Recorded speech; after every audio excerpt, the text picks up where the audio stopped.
everybody, it's Tox from CritTappin.com. Thanks for watching and welcome back.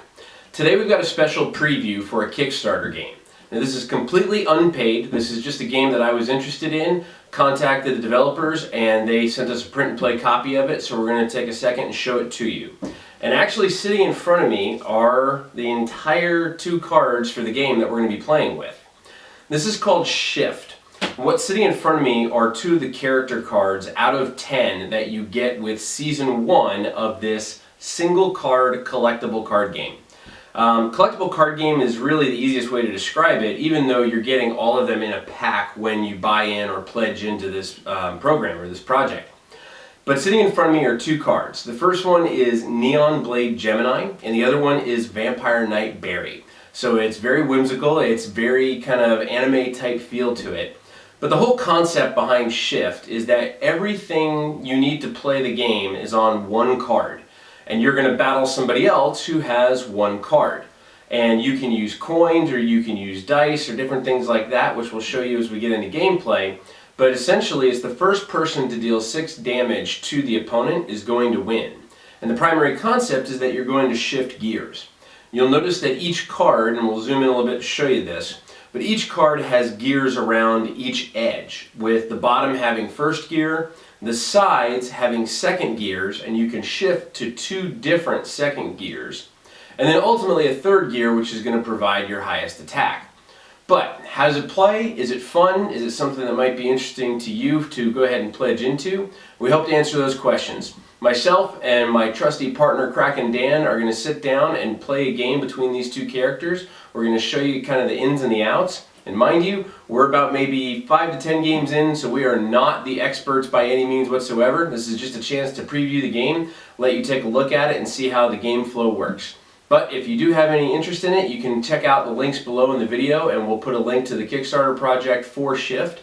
It is currently already successfully funded, so if you're jumping in, it's a perfect time to, because you know it's already hit its goals. Okay, so before we play, we're going to do a quick breakdown of the rules and of the cards.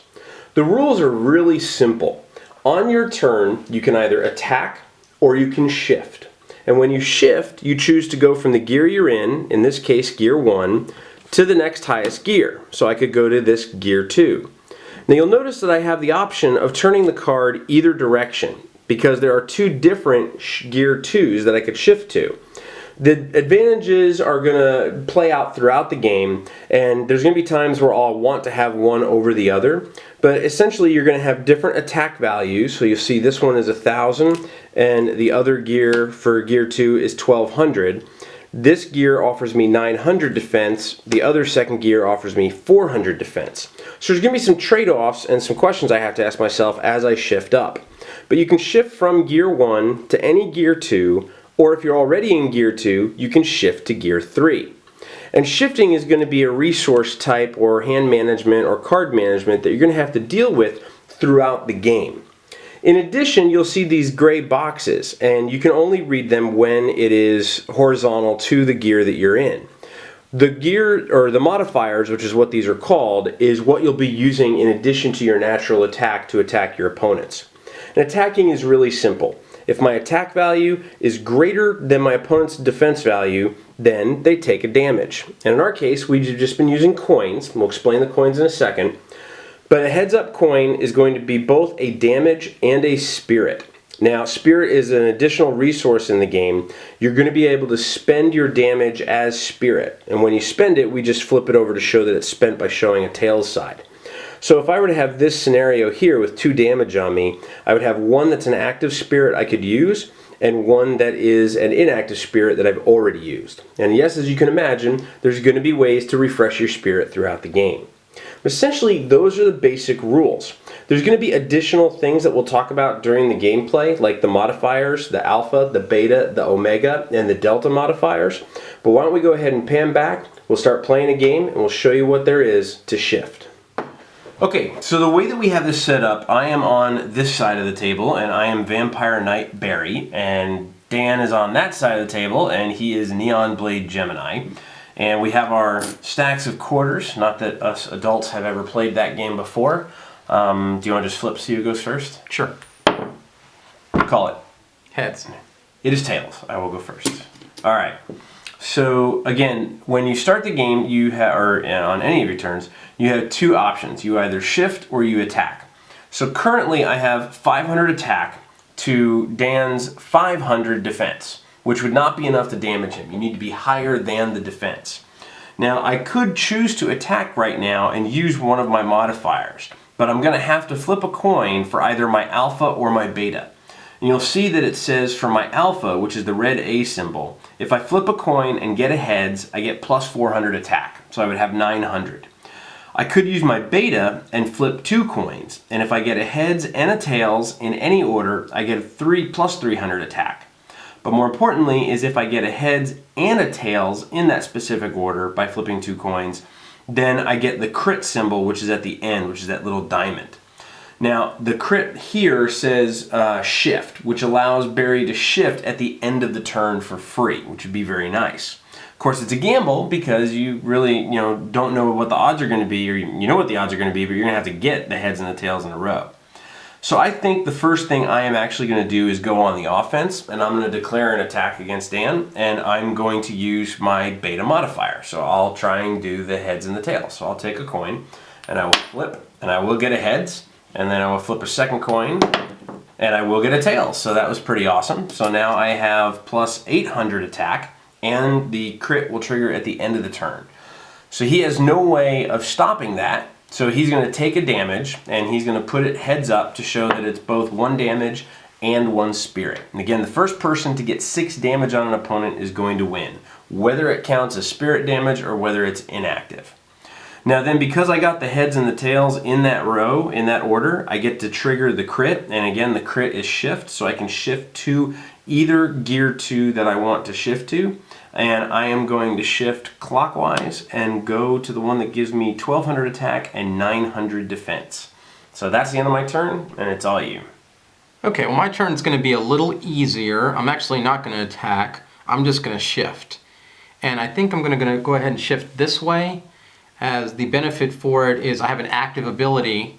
If it says if you active guard or spirit guard, don't downshift. So if he attacks me his next turn, and I choose to just active guard, that's going to allow me to add the 500 defense from gear 1 to my 800 defense for gear 2. Give me a 1300 total defense without having to use a spirit or anything, and without having to downshift. So I think that's the safe bet. I'm going to go ahead and do that for my turn, and it's going to be Tox's turn. Perfect. So that was one of the things we haven't talked about yet. So guarding, whenever you guard, you can either choose to use your natural guard, which is whatever the printed guard is of the gear that you're in, or you can active guard, which means you choose the guard of the gear you're in and the gear below you. If you're in 3rd gear, you can choose either of the 2nd gears, and you add them together. So in this case, Kraken Dan could use the 800 and active guard to add 500 to his total would be 1300. The trick is that if you active guard, you have to downshift down to gear 1, even if you're in gear 3 at the end of the attack. So while it lets you bolster your defenses, it also means that you're going to shift back down to gear 1. Now in addition, you can spirit guard. And since Dan has a damage on him that counts as a spirit right now, if I were to attack him, he could choose to spirit guard instead. And what spirit guard does is he would flip his coin over to show he spent the spirit but still has the damage. And then he can add both his natural guard and any one of the other gear's guards to it. So in this case, his second highest guard is actually his other gear 2, which is 1000.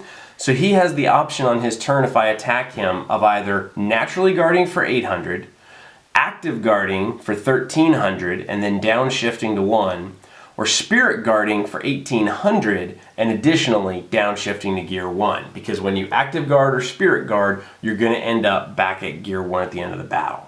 So there's a lot of different options for guarding, which is really cool. The other really nice thing is from a spirit guard perspective, you can add as many different gears as you have spirit to spend. So if you had 3 spirit to spend, you could add the other gear 3, the other gear 2, and the other gear 1's guards all together. Of course, you're going to blow all your spirit, but depending on the situation, you might actually need it. Now for me, one of the hardest things about this game is I'm so used to at the beginning of my turn just untapping cards. I have to remember that I'm in this gear and I want to be in that gear.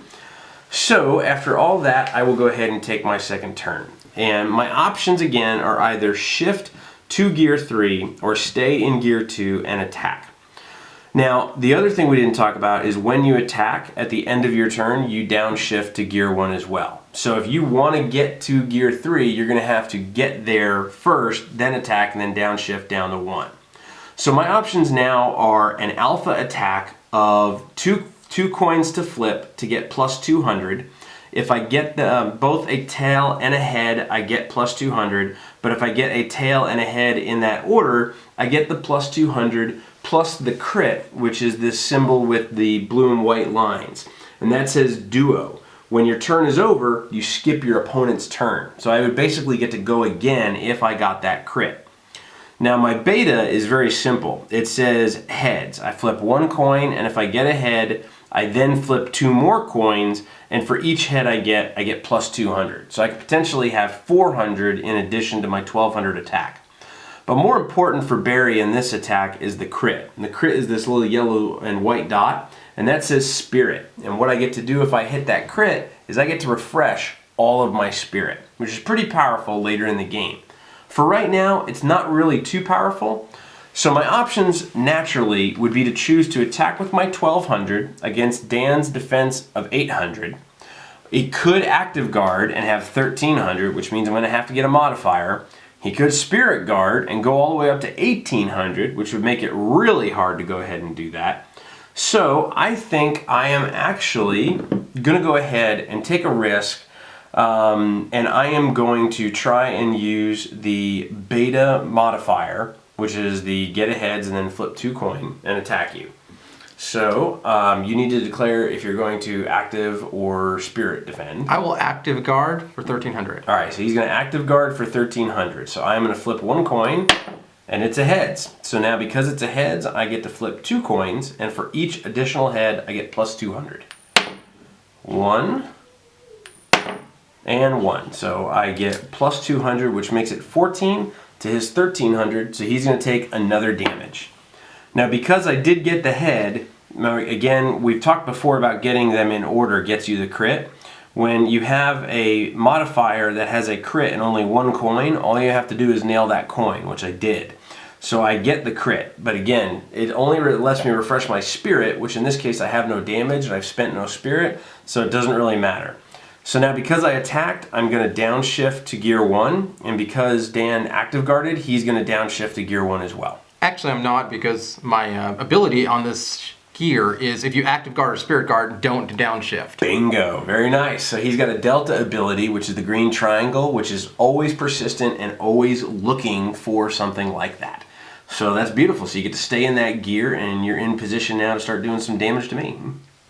I think I will. I think the smart move for me is to try my alpha attack. In this case, it's a little tricky. It's tails and then heads, but it's plus 400. That would give me 1600 attack against his appears to be just a 300 defense. Actually, truthfully, there's really no reason for me to do that, because you can just hit me with I can just hit him naturally, card, yeah. and there's nothing he can do about it. And your crit would only let you refresh your spirit, which at this point is moot, right? That's right. So I'm going to just go ahead and I'm actually, there's no reason to flip. I'm just going to go ahead and attack you straight and do 1200 damage. All right, so I'm going to take a damage, so I will go ahead and put 1 on me heads up, so it shows I have a spirit.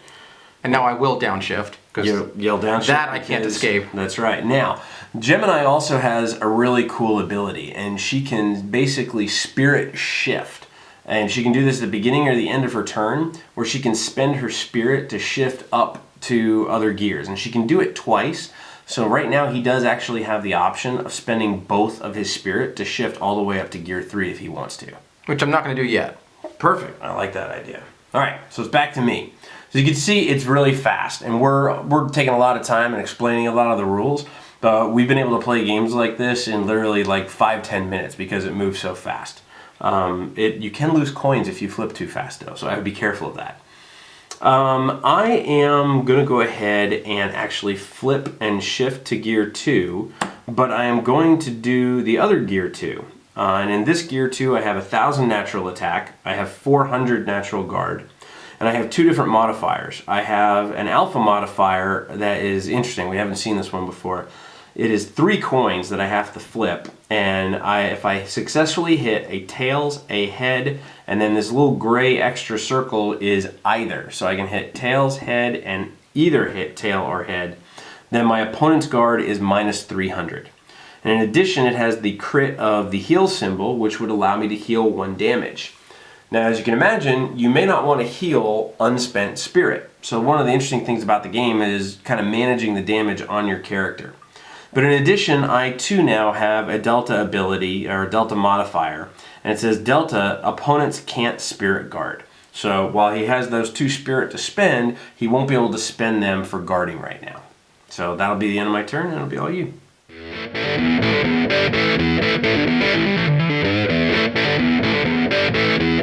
I really need to refresh my spirit, so I'm going to use my alpha attack. Once again, I have to get tails first. Tails and heads. All right, tails. That's halfway there. And at least I got the first half right for a change. Still a 1,200 point attack. To my 900, so 900. I'm going to take a damage. Very risky. I'm going to shift down. All right, and since I did not active guard or spirit guard, I don't have to shift down. I just naturally guarded with my 900. So, on my turn, I am going to go ahead and spirit shift with 1 up to my Big Daddy, which is my 3rd gear. And my 3rd gear has an Omega ability, or an Omega modifier. And it has a special icon that shows the spirit icon. It shows a white to a black circle being flipped, which means that you're spending spirit. So to use this, I have to spend 2 spirit, which I'm going to do.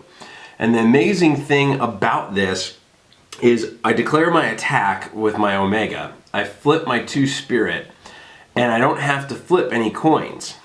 For each damage you have more than your opponent, I get plus 200. So at most, I'm going to attack for 1,700 because we have the exact same amount of damage here. So now that you have no spirit and you're in gear 1, you only have a 500 guard, so it's going to hit you. And the beauty of this is you'll notice this does have a crit. It has a little like fire burst, which says damage. If this attack lands, instead of dealing 1 damage, it deals 2 damage. So it's going to deal 2, he's going to take his 5th and his 6th, and that's the end of the game. Vampire Knight Barry goes ahead and wins. So that's Shift. Once again, this has been an unpaid preview. The guys at Laboratory were nice enough to give us the 2 heroes in a print and play version that we've been able to fool around with and play with. We have had a lot of fun with it. This is not meant to be a review, but just to give you an opinion on it. There is a lot of fun and interactive stuff going on. I like the damage being a resource and having to use the spirit, timing out when to take damage to get spirit, and then use that spirit to counteract your opponent's attacks and really start laying some damage on them. It's very light, it's very quick. We played a little slower just so we could talk through the different abilities and what they were doing and what they meant. The hardest part I really found was just remembering what each of the crit symbols does and what they mean, and then timing them to really maximize your effectiveness. But we've had a lot of fun with this. If you've liked it, there is a link below in the video description that you can go and check out the Kickstarter project right now. It is in motion and it is already funded, so if you get in now, you'll know it is already funded and they're heading into stretch goals. So this is, I believe, their first game from Laboratory, of hopefully more to come. But so far, so good. So that is Shift. We hope you've enjoyed this critical preview. It's the first one we've really done. We'd love to hear your thoughts. Let us know by leaving your comments here on the YouTube channel, of course, below. You can find us on Facebook, on Twitter, and on Google Plus by searching for Crits Happen. And of course, you can catch us at critshappen.com. But until we see you next time, we hope that you enjoy your time in Shift, moving from gear to gear. Keep flipping those coins, rolling those dice, and we hope they're all crits.